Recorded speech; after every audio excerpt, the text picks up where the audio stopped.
I'm hoping that this video will help you when you come to putting together your little zine, Wonder Walk.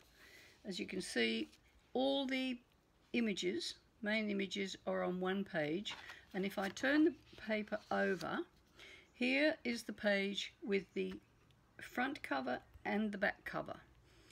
If the printer prints accurately, the back and the front cover should print in the right spot. And failing that, you can always print a second page and just cut this little piece out and stick it on the back of page 1, and the back cover you can stick on the back of page 16. Anyway, to prepare your book the best way, the first thing to do is to trim off the edges. The image on here, the whole little zine image, was printed with a 1 centimetre margin around the edge, assuming that most people's home printers don't print right to the edge. So the first thing to do is to trim away that edge. 1,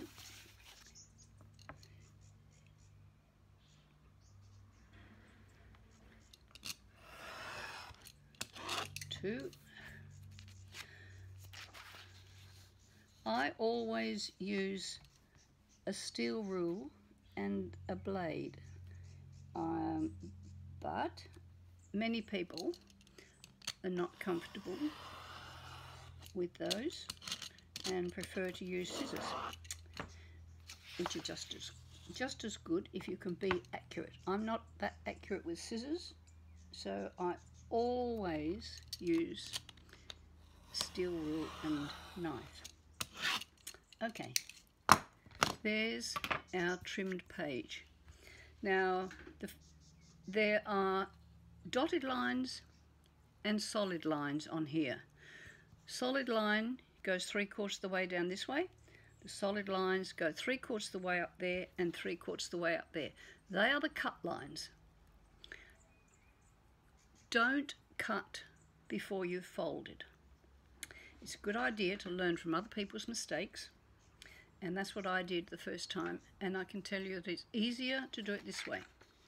Now, folding is crucial. It must be accurate if your final little project is going to be neat.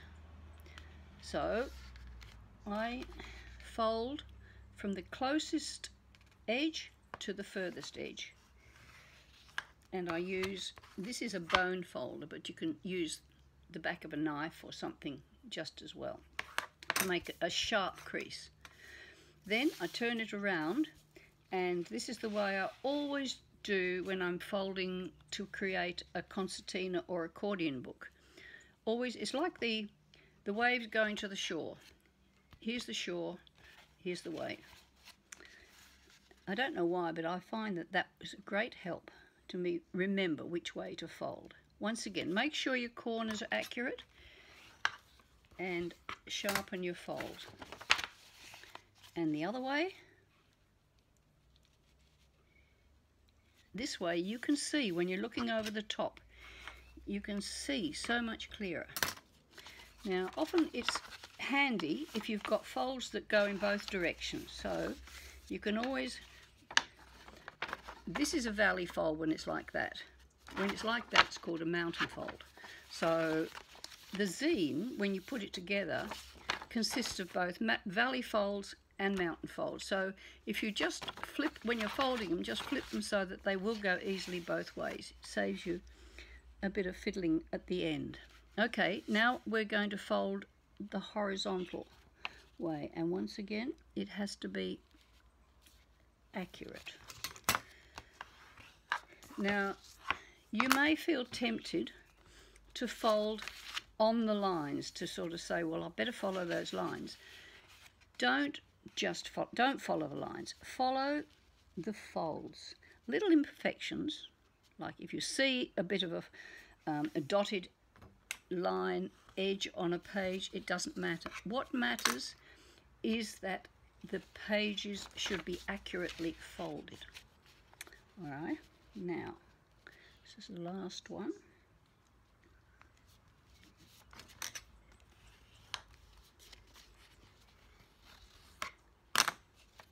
Okay, now I'm going to reverse these folds as well before I do my cutting, and that actually will flatten the page out a bit. Okay, so here we have it. We have, I always do it this way, solid line here, solid line there, solid line coming from the other direction in the middle. And to make sure I get it accurate, with my steel rule, I lay it and lift the fold, and then very carefully cut from the 3/4 mark and do the same here.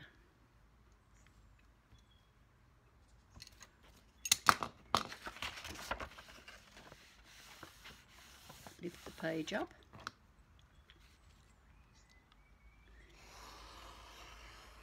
Cut down that way. Now I'm going to turn it around and do the same here.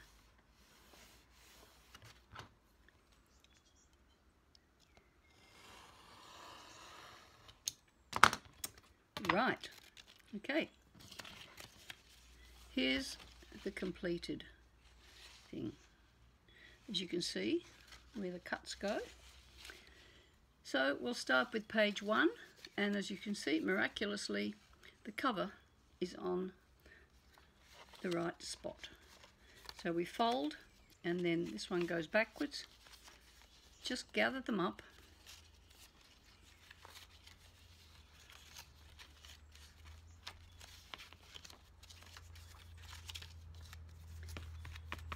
Now, put it down, and just to make sure everything's nice and flat and neat, and as you can see, it's not bad. Whoops, hang on. There we go. Here's the little zine. All his little 16 pages. I hope this was a help. Thank you. Bye.